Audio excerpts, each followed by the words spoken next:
Obrigado, apóstolo. Shalom, igreja do Avivamento. Olha para 3 pessoas e diga: hoje você vai sair daqui voando. Podeis assentar, em nome de Jesus.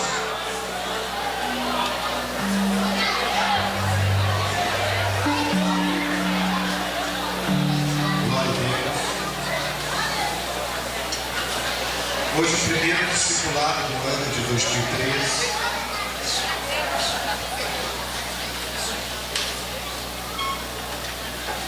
Primeiro discipulado do ano de 2013.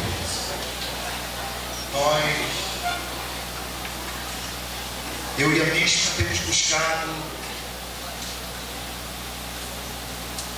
levarmos a nossa equipe ao potencial máximo da excelência. Mas Deus tem falado, Ele não quer levar ao potencial máximo. Ele quer ter uma equipe rara, ao nível de ser tão raro. Missão dada, missão cumprida. Amém. Para isso, nós chegamos juntos, pastores, discípulos. Nós não temos atas escritas. O dia que nós nos encontramos, o dia que nos conhecemos, não temos nenhum contrato até quando vamos andar juntos, qual é o limite do relacionamento, se é profundo ou se é superficial. Não temos nenhum contrato legitimado no cartório reconhecido. Andamos juntos, em cobertura, em discipulado, porque Deus nos permitiu, nos dá autonomia.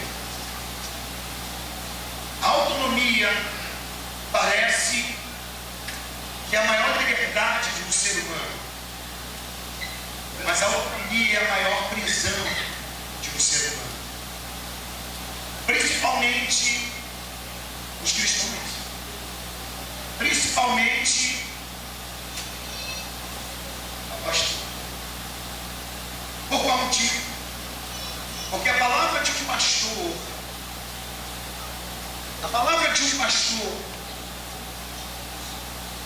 ela é dada, ela é confirmada numa ata no céu. Eu ando contigo, submeto minha vida a você. O céu reconhece, então chama-se cobertura, aonde não há limite. Por sermos uma equipe com muitas atividades, muitos compromissos individuais, igreja, família, trabalho, vida, não temos tempo para talvez estarmos na casa dos outros. Então, o que nos une são as oportunidades do discipulado, nos congressos e quando nos esbarramos na rua. Então, quando se tem uma convocação, a nossa autonomia, ela nos exige sermos pessoas totalmente responsáveis com as nossas agendas, responsável pelos nossos líderes, responsável com a imagem da pessoa que nos permitiu, de alguma forma, usarmos o nome dele para dizer: eu tenho um pastor, eu tenho uma cobertura. Então a autonomia, ela também nos leva a termos algumas obrigações, porque se deixarmos de pagar o nosso INSS, vou falar mais, INSS, Quando chegarmos numa idade maior, vamos depender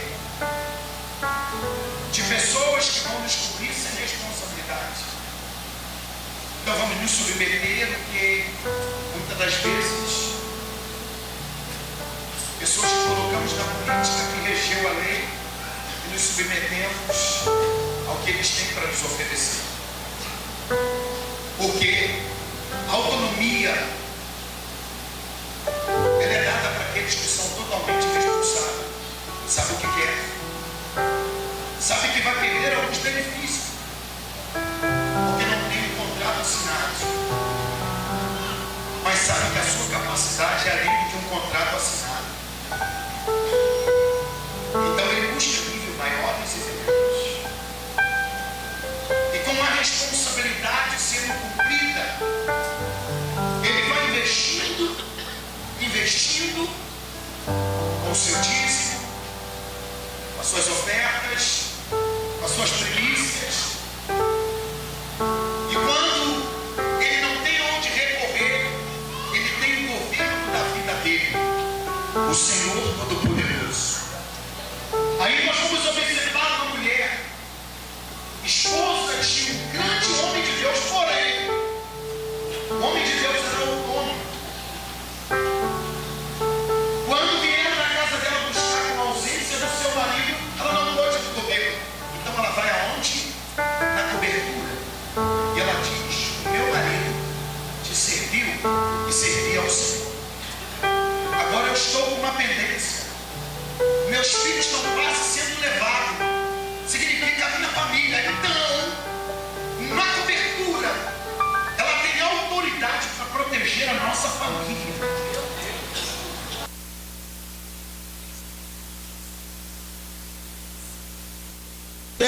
E eu tenho uma pendência, estão indo lá em casa buscar os meus filhos.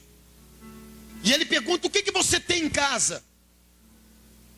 Não tenho nada, a não ser um pouquinho de azeite e mais nada. Quando eu sou autônomo,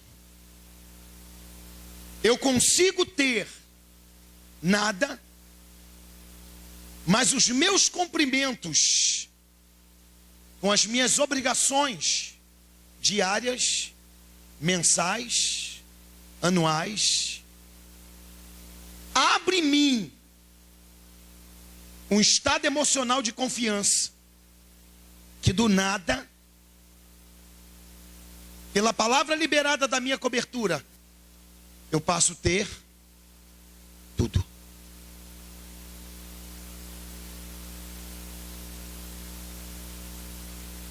Por causa do meu cumprimento. Porque muitas pessoas hoje padecem. Porque muitas pessoas hoje vivem à beira da necessidade diária. Porque Deus deu a ela autonomia. Mas ela não cumpre os seus cumprimentos com Deus e com a sua cobertura.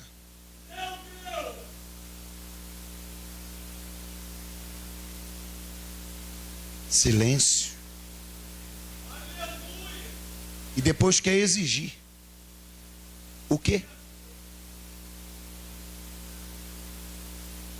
Autônomo não tem direito desde que ele cumpra as suas obrigações. Cutuca a pessoa que está do teu lado e fala: já começamos o ano bem. Fala para ele: já começamos o nosso ano bem, meu irmão. Sabe por quê? Quando Jesus se juntava com a multidão, ele dava pão. Quando Jesus se ajuntava com os discípulos, ele confrontava, ensinava, transformava a sua mentalidade.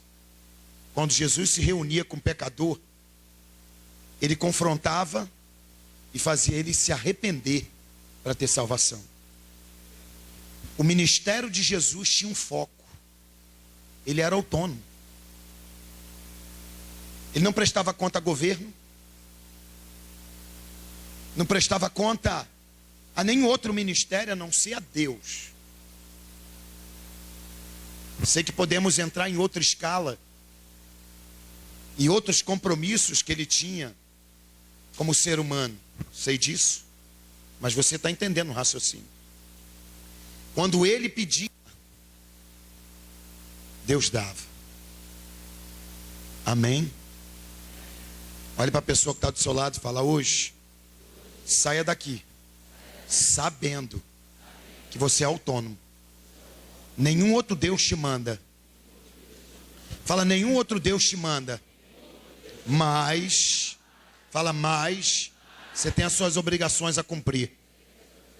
Cumpra, para que um dia que você precisar, o seu Deus suple todas as suas necessidades.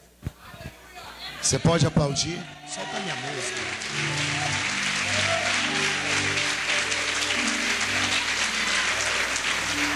Abra sua Bíblia em Atos dos Apóstolos, capítulo 9, versículo 15. Quantos entenderam aqui, querido?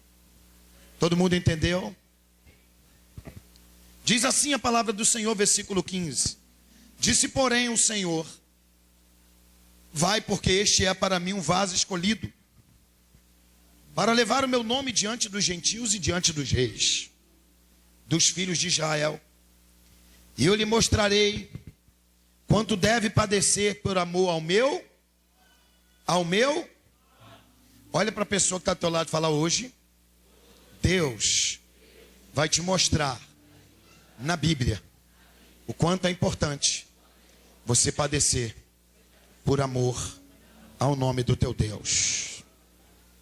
Querido, começamos o discipulado de 2013, recebendo de Deus uma orientação, uma vida.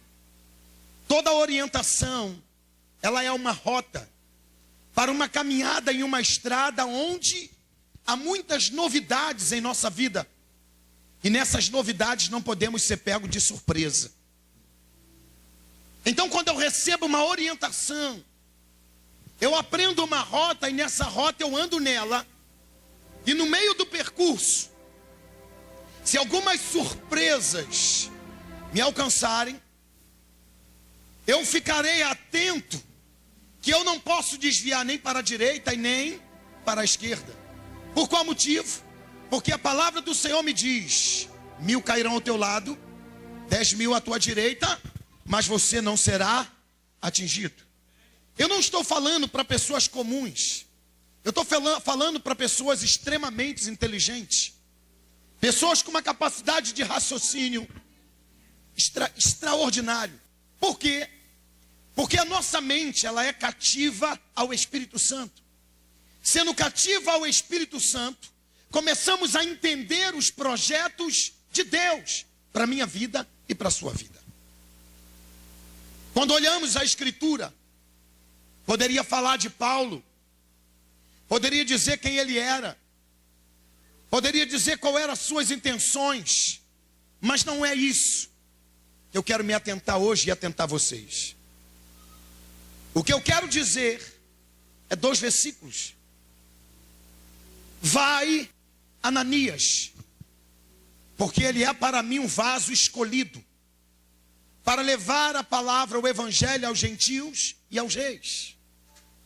Ananias era um servo do Senhor, que tinha algumas crenças. O que são crenças? Algumas coisas ensinadas no passado, que leva a nossa mente cativa a uma educação de muitos ensinamentos, de informações que não estão atualizadas,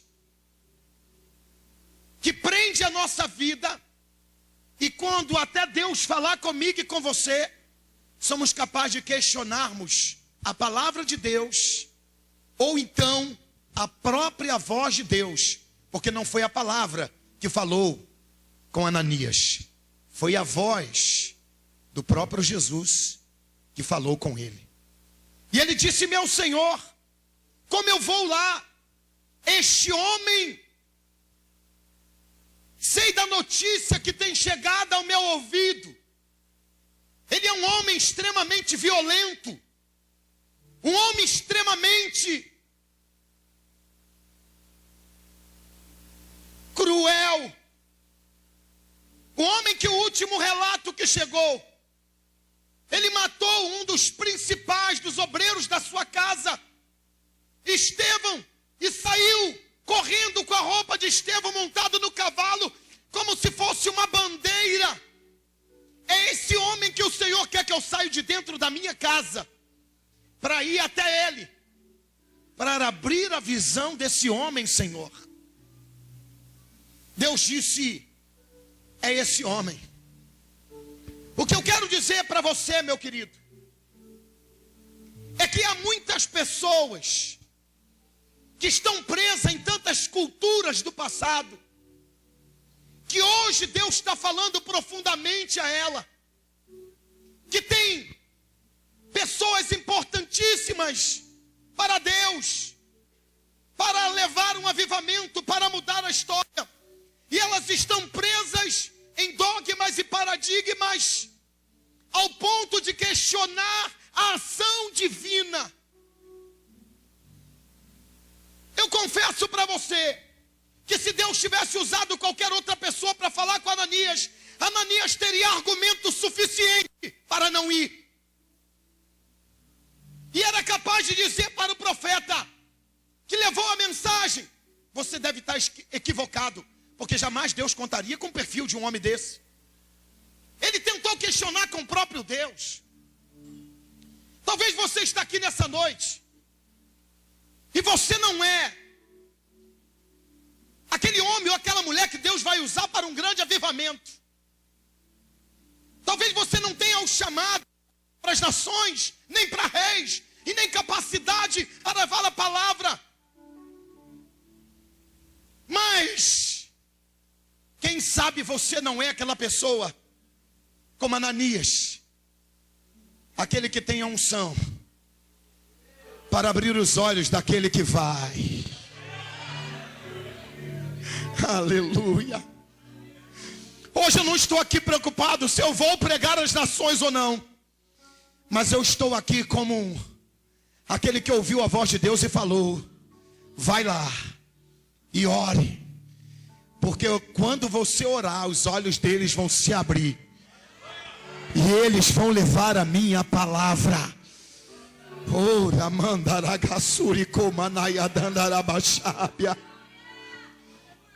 A nossa vaidade pode nos prender. Se eu não vou, também eu não levo ninguém. Se não sou eu, ninguém vai ser. Deus então, Jesus olha para ele e fala, vai. Observa que Deus está dando uma ordem.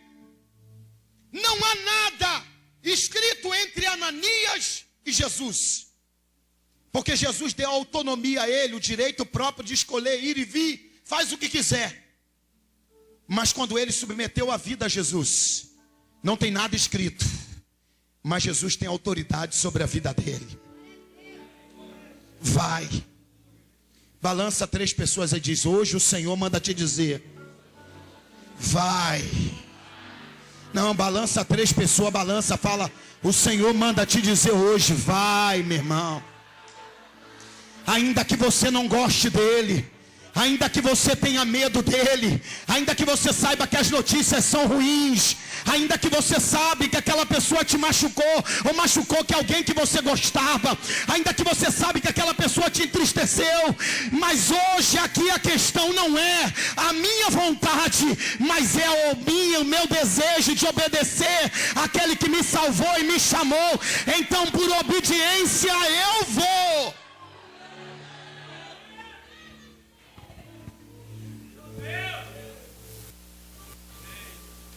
Olha para a pessoa que está ao teu lado e fala, hoje Deus vai falar muito profundo contigo. Não, balança ela, balança, implica com ela.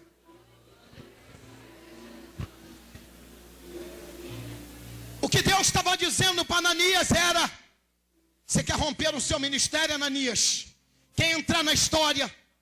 Quem aqui quer romper no seu ministério, dá um glória a Deus. Quem aqui quer ser grande na mão do Senhor, dá um aleluia. Então olha para a pessoa que está do teu lado, diz: Deus manda falar assim para você. Se você quer romper, tem que aceitar os desafios. Não, balança ele e fala: se você quer romper, tem que aceitar os desafios. Ninguém rompe se não aceitar os desafios. Ninguém cresce se não aceitar os desafios. Ninguém chega a lugar nenhum se não aceitar os desafios. Se você quer algo, Deus vai colocar aquilo que você tem medo na sua frente. Porque coragem não é ausência de medo, mas é um medo controlado. Balança a pessoa que está do teu lado, diz: tem coisa que você tem medo, meu irmão. Tem coisa que você tem maior temor. Mas hoje eu tenho uma palavra de Deus para a tua vida. Assim como ele falou para Josué: esforça e tem de bom ânimo, tenha coragem. Ele estava aconselhando e dizendo assim: domina o teu medo e vai nessa tua força, porque eu já estou indo com você para uma nova história, um novo tempo. Só quem recebe, solta do teu lugar e dá glória na presença do Senhor. Esse ano é o ano que você não vai correr mais dos desafios. Esse ano é o ano que você não vai mais correr do seu chamado. Esse ano é o ano da maturidade. Ananias demonstra que algo na alma dele estava fragilizada. Deus então tem que encorajar Ananias com a palavra. A palavra foi: ele é um vaso escolhido para mim, para levar a palavra. Até aí, Ananias estava ouvindo, mas ainda não tinha sido encorajado. Agora Deus dá uma outra palavra para Ananias. Ananias, eu mostrarei Paulo, que é Saulo, como vai ser bom ele padecer por amor ao meu nome. Deus está dizendo para ele: Ananias, não é entre você e ele não. Você só tem que me obedecer, porque o negócio é entre eu e ele. Eu vim aqui como Ananias hoje dizer para você: eu louvo a Deus que quando você sair daquela porta ali, não é nada entre eu e você, mas é entre você e ele. A palavra mostrarei é desafiadora, porque Deus está dizendo: enquanto ele não enxergar isso, eu não vou sossegar de mostrar a ele.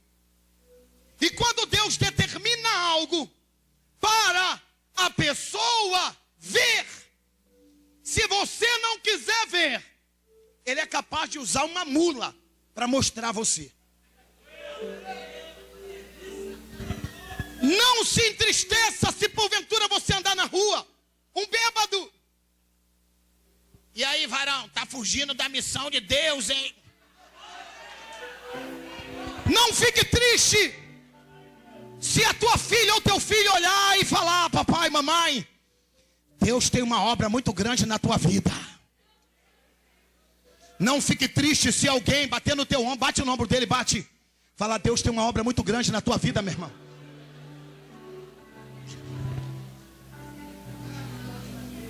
A palavra mostrarei, ela nos leva a um entendimento profundo de que Deus está disposto a mostrar. Deus está disposto a fazer ele enxergar. Mas a palavra-chave aqui significa padecer. Fala comigo: padecer. Significa sofrimento. Significa confronto. A palavra padecer em hebraico significa lesem. Fala comigo: lesem. Significa pedra preciosa.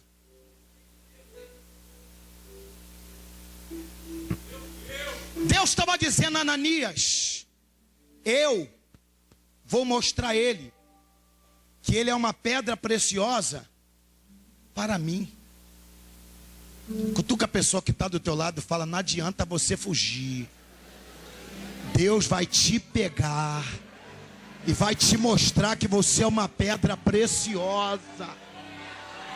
Balança ele, fala: não adianta fugir. Está chegando a tua hora, meu irmão. Está chegando o teu dia. Está chegando o teu momento.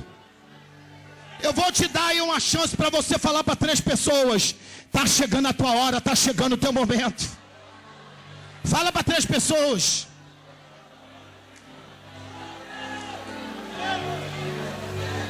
Balança ela, implica com ela, vai.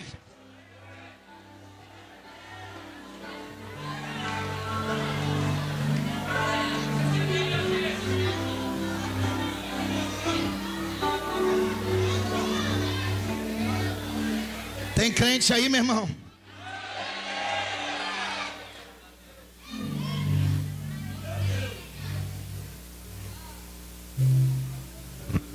Fala comigo, lê 100. Padecer. Israel é o maior produtor mundial de pedras preciosas. Mas lá não tem pedra preciosa. Vem da África. E eles aprenderam a pegar as pedras brutas e com uma técnica especial, eles padecem a pedra, espanca ela, maltrata, confronta. E as partes, que são partes que não têm tantos valores, vão saindo. Quando ele bate ela, que ela já não mais se quebra, aí se vê o seu verdadeiro valor.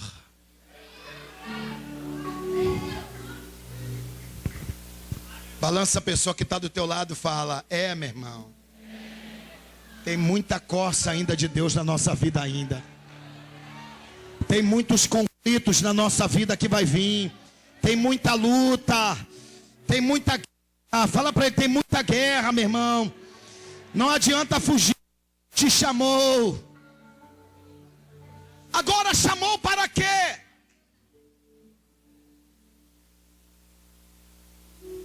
Deus não quer mostrar ao mundo quem você é.